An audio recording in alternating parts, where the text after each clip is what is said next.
guys, it's Olivie Blake, and this is me not writing. So today I have a Pinot Grigio. My dog just sighed. He's deeply upset that I'm talking to you again, but he can just deal. He doesn't pay rent here. Okay, so let's see what's new this week. I've gotten a lot further in my manuscript, which is good news. Also, I have gotten a lot further in developing new anxieties, so that's always a plus. I mentioned this on my Tumblr, but I have recently developed this fear that I'm going to suddenly go blind, just suddenly wake up blind. Remember last week when I talked about obsessive thoughts? This is an obsessive thought. It's not a real fear. It's not actually happening to me. It's that my brain does not want to deal with other things, many other actual anxieties that it has. So instead it's developed this new one, which is that I'm going to go blind. So I went to the eye doctor this week. This fear has been developing for a bit now. Went to the eye doctor this week, and good news, I'm not going blind, which I already knew. I do have some eye issues that are definitely the result of spending all my time looking at a screen. No need to help me with these. I have seen a doctor, so I can figure this out from here. But just a reminder to you that if you spend a lot of time looking at a screen, drink some water. Your eyes are probably dehydrated. I'm gonna drink my wine, but I have a glass of water. Everything's fine. Everything's fine. In other news, let's see. I'm rediscovering my love for the high ponytail. My hair has now grown out enough that I can put it up. This is my black velvet scrunchie, currently my favorite scrunchie. These are my acorn earrings. They are from a store called Love to Death in San Francisco, which is crazy. It's like taxidermy and oddities, basically. There are a bunch of rings with animal eyes.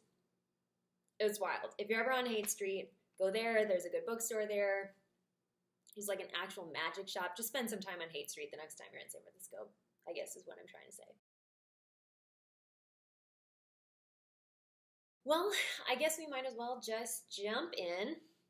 Hello, Olivie Blake is Not Writing is back. Yes. I'm getting a large 6-inch tattoo on my left under boob rib cage. Okay, that's where mine is right here. It's yeah. So we're looking at a similar situation. Okay, I'm very excited and quite nervous. It's my gift to myself for making it through 2018. Congratulations to all of us. I was wondering if you had any advice or tips for the process. Yeah, okay, so if you've never gotten a tattoo before, just a heads up, in general, what it feels like is a cat scratching in the same place.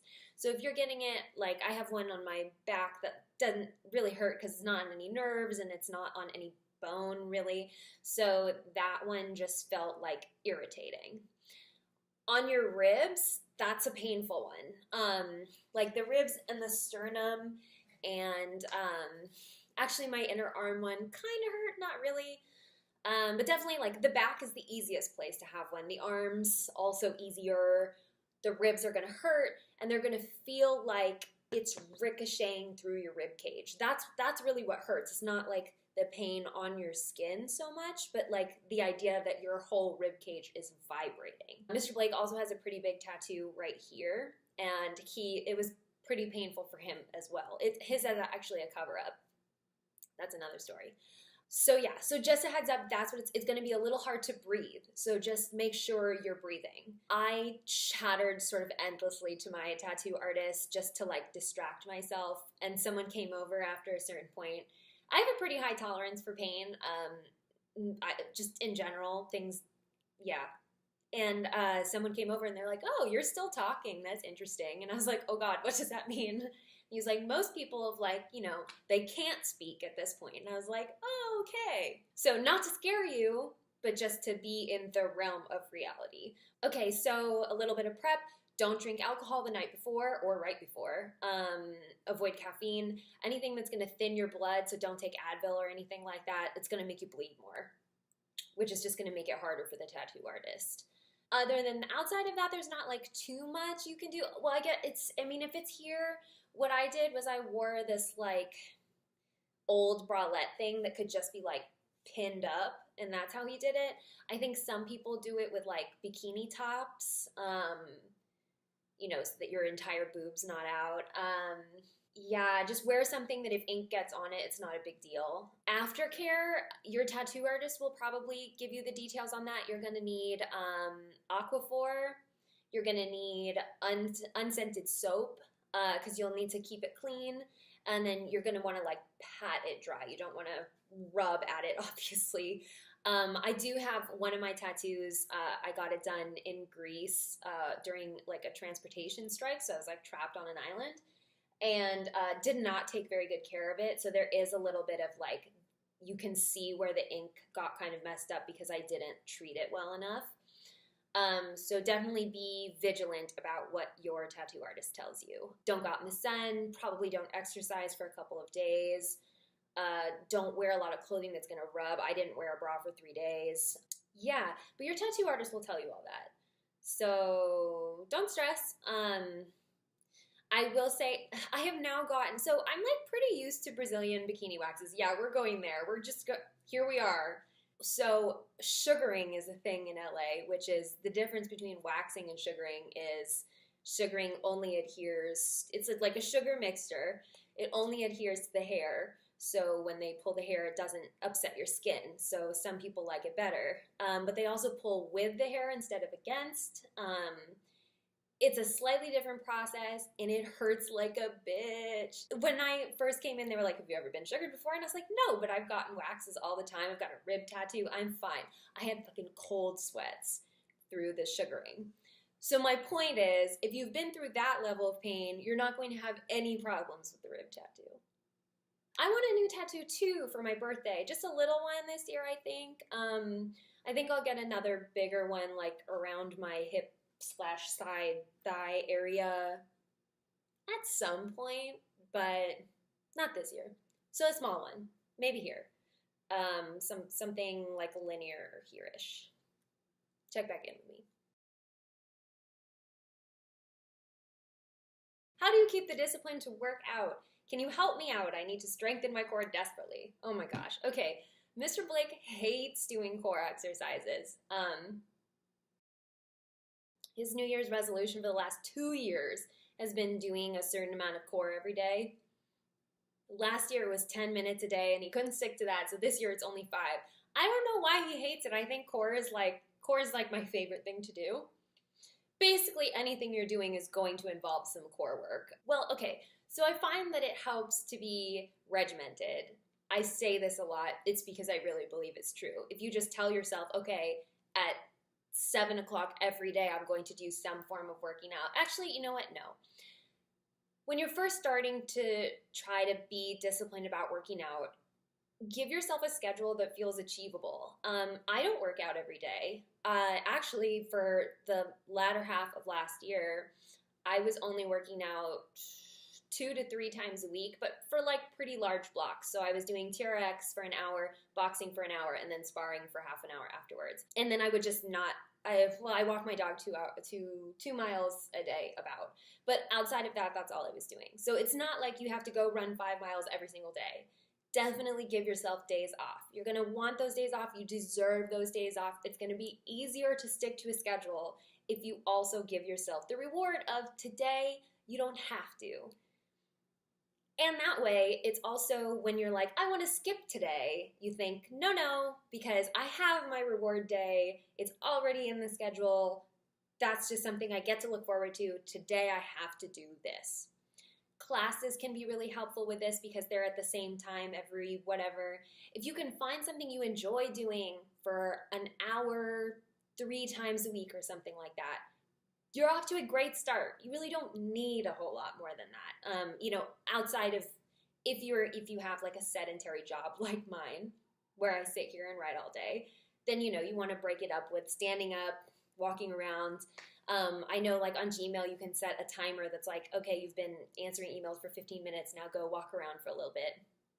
There's a difference between being active and working out. Think of exercise as something you're doing. God, I'm honestly a broken record, but this is something you're doing for future you. You don't want to have heart problems in the future. You don't want to have to deal with it. As you get older, it gets harder. Your metabolism slows down. You're more likely to get cellulite if you don't move around enough. If you're sedentary at all, you're going to have problems like with skin elasticity. So, you know, sometimes people will get like the loose neck as they get older. That won't happen if you work out now. Or people who get stretch marks and stuff during pregnancy, that all has to do with skin elasticity, which also has to do with exercise. And of course, I'm being dramatic here. I'm obviously over dramatizing how much this is, like, how much these things are connected. But I like to over dramatize things for myself so that it gets me moving. I don't know. This is what I have to do to motivate myself. You have to find your thing that motivates you. And yeah, as for classes, find something that doesn't feel like exercise. Like, I really did not enjoy doing CrossFit type things because it was just like, I am working out just to work out. I like boxing because it's fun. It feels almost like dancing. There's a choreography, and then there's like thinking going on, and it's not just, ouch, I'm in pain. Having something to train for is helpful, so that's also why I like boxing, because I'm basically training for sparring. I'm training for a fight I probably will never have, she says, assuming no one's gonna try to have a street fight with me in the parking lot, but who knows. But I like to tell myself, like, I might need to know this someday. I might need to do this. There's lots of bar classes. There's spin if you like spin. If you like to just be outside or whatever, go running. I hate the elliptical. I would never do it, but if it means that you can be on the elliptical and watch TV for half an hour, good for you. Do whatever it takes. As for your core specifically, I mean, don't forget that your core is not just your abs. Also, a thing I feel like I always have to point out is that you can't target fat loss, okay? So if you have, you know, you're apple-shaped or whatever, doing a bunch of sit-ups is not going to give you the perfect stomach, right? You have to lose weight all over your body. It's going to come off your problem areas last. That's why I'm always worried about my arms and, like, I don't know, my limbs are just, to me, which it's all warped in here. It's all warped in everyone's heads, so let's not focus on the aesthetics of this. Let's focus on the being healthy, okay? Working on your core is very important, again, especially if you're sitting in a desk all day, because this is going to get weak, your posture is going to slump, you're going to have problems. So you definitely do want to spend some time on your core. Planks are always good because it's your low back and your abs. Mr. Blake also had a thing where he wanted to see if we held a plank for like a certain amount of time every day, we could get up to holding a 5-minute plank. I don't remember where that went. We kind of lost track of it, I think, because he hated it. I was fine with it. I think I was holding a plank for about 3.5 minutes. Usually the length of like a song. That's my girl's song. I used to hold a plank just through that. It's very motivational. Also, the Work Bitch Britney song. What else would you want to do? You also, I mean, I could probably show you what these exercises are. I don't know if you need me to show you. But a lot of things you do are also working out your core. If you run, that's your core. If you box, that's your core. If you dance, that's your core. If you're a cyclist, like Mr. Blake, you're not doing so much there. So he has to sort of more intentionally do it. I just threw a bunch of information at you. If you have specific questions, I can try and answer them. Not a fitness professional. I have access to a fitness former professional though, so can figure it out for you. But in terms of maintaining your discipline, I just treat everything like dog training, I'm telling you. Be enthusiastic with yourself. Yes, you did it. You went to the gym today. It sucked. You didn't want to go, but you did it. You deserve your day off the next day or whatever. Do whatever you have to do to reward yourself. Think of what you're doing for your overall health. Don't think of this as I'm trying to fit into a pair of jeans, because I guarantee you're going to lose interest in that particular project. It's just going to get frustrating. So instead you want to focus on what you're doing for yourself.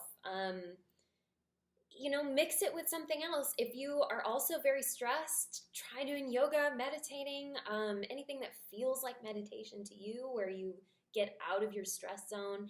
Exercise seems like a difficult thing until you get going. till you get used to it. I mean, I remember hating like learning to run. You don't just like suddenly start doing something, right? The beginning is always tough. So you just push through that. You get a little better each time. It feels a little more comfortable each time. You figure out something you like about it each time. And eventually it becomes a habit.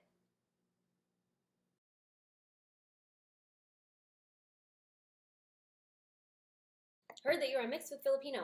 Correct. It's in there somewhere with the 6 or 7 other things. Love how you also talked about the contouring of the nose in one of your videos, as that is one of the facial features most people of color dislike about themselves and have pressure by society to have a tall bridge nose.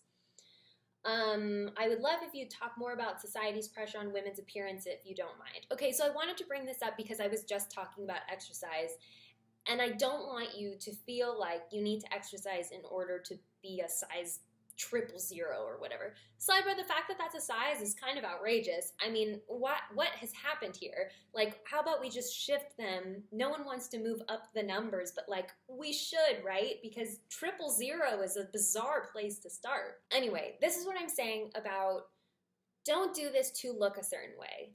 The thing is, this is why representation is so important, is because we want to look like the things that we see all the time. And what we're exposed to is often it's like one type of person. Every actress and supermodel, they all look more like each other than they look like the rest of us.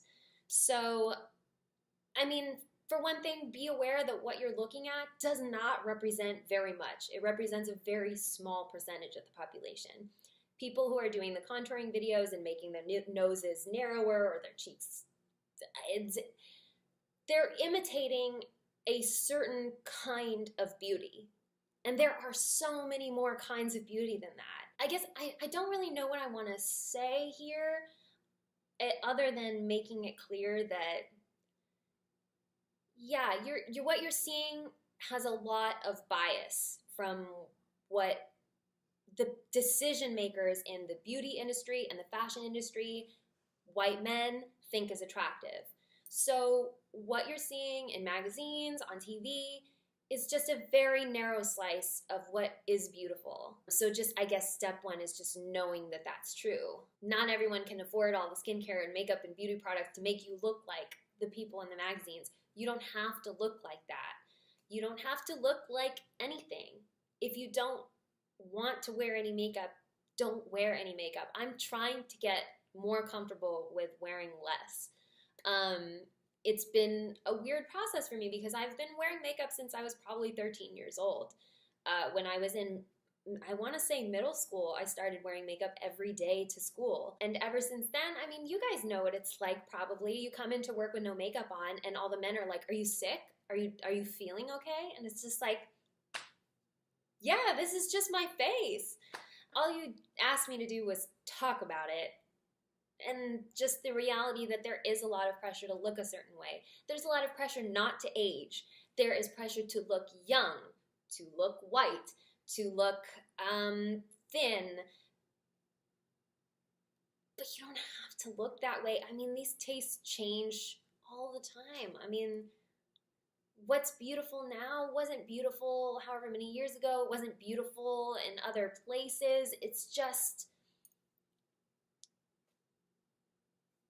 what we're witnessing right now is just such a small subset of what is out in the world. And that's, I've talked about before how I write a wide variety of female characters because I want people to find themselves in my work, because I think representation matters. So think about this for yourself too. You being out there with your qualities that aren't imitating somebody else's, you might be representing something to someone like you. Every time that you let yourself feel beautiful about your nose or your cheeks or your hair, some little girl who comes after you is going to feel more comfortable in her skin too. If that helps, think of yourself as the representation that somebody else might need.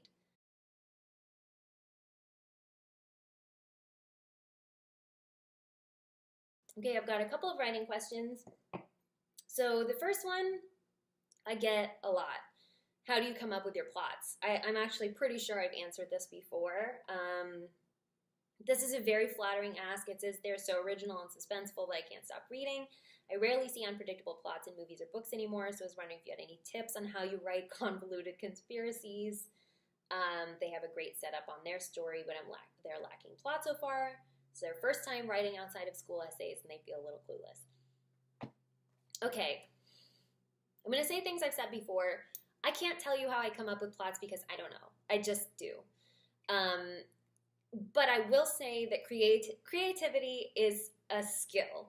Some people are more creative than others, but I think you can learn to be creative by not rejecting things that are in your imagination and just working out how to make them work. And that comes with practice. So when you have a story idea, you have to see it through, because the process of seeing it through is going to allow you to build on that later. I've said before, Clean is like a pretty simple story. It's actually a very simple story. You can see my works over time, the plots become more complicated, that I can build in more characters, I can add in more subplots, and that's what kind of keeps, I think that's what keeps you as a reader on your toes, is you don't necessarily know what's coming next, because I'm doing a little sleight of hand with there's this plot and these characters and these characters, and it's all sort of blending together, and it's like, look over here, while I work on this thing over here, let this build in the background. So I think that might be why why I can take a trope like espionage, which has been done many, many times, and turn it into the very weird story that is How to Win Friends and Influence People. I could not have written that story if I hadn't written Clean and marked first. Same with my books. They have a tendency to become more complex because I have learned how to write a simple story. So write that simple plot. You don't need to suddenly plot twist it up everywhere.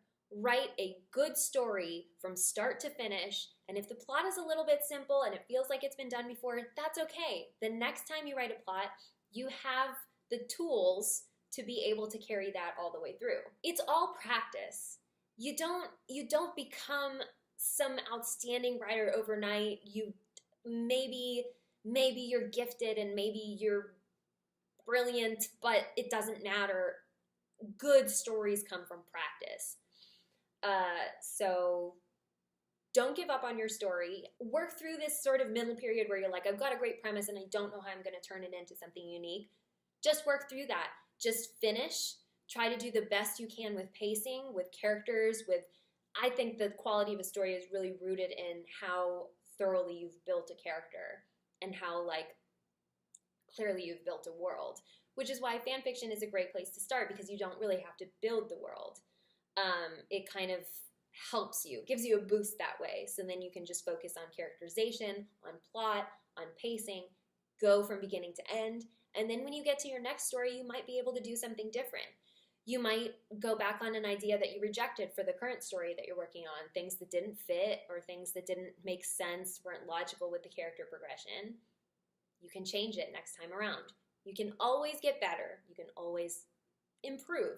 Every time you do something, make it a little bit better than the last time.